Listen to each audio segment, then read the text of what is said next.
We used to have these spring onion pancakes growing up for breakfast on the weekends. My mum would make them fresh in the morning. Growing up, my parents and I didn't have the easiest relationship.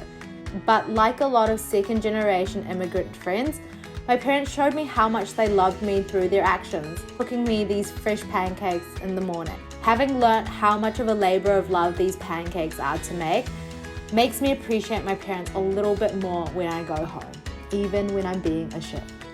You only need 4 ingredients plus water. To start, you mix in the salt and the flour.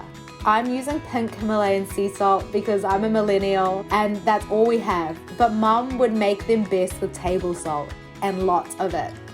Then make a well in the middle and pour in the hot water. Wait 10 minutes for the water to seep in. After that, you add cold water, oil, and start mixing it together until a shaggy dough forms. Rest the dough for 5 minutes before kneading for 5 minutes straight until the dough becomes really smooth. Now, when I first did this, I did not realize how hard it is to knead for 5 minutes straight, so it can be a bit of an arm workout. Let your dough rest for 20 minutes. I didn't fully appreciate how long it would take to make these until I had to do it myself. A couple of things to remember. You need a ton of spring onions, about 2 cups. Here you can see my average knife skills at work, but I'd like to blame the IKEA knife for why I'm so shit. The other thing is that these are a real labor of love. It takes a fair bit of rest time and a couple of steps. After 20 minutes, take your dough out and cut it into 4 pieces. Your dough should be super smooth at this point. Take each piece and roll it as thin as you can. I think it helps if you flip it around so it rolls out semi-evenly. Add more flour if you need so it doesn't stick to the rolling pin. I've done this with a wine bottle and it works just as well.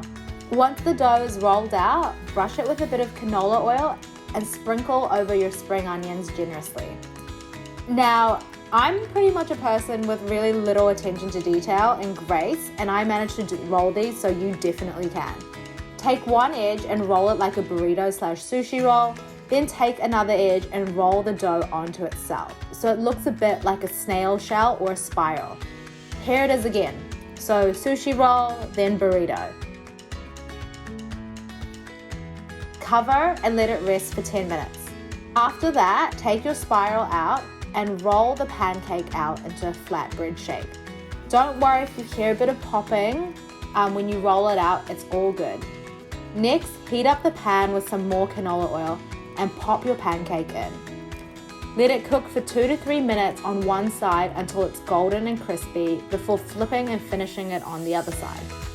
I like adding a bit more salt to finish, and there you have it.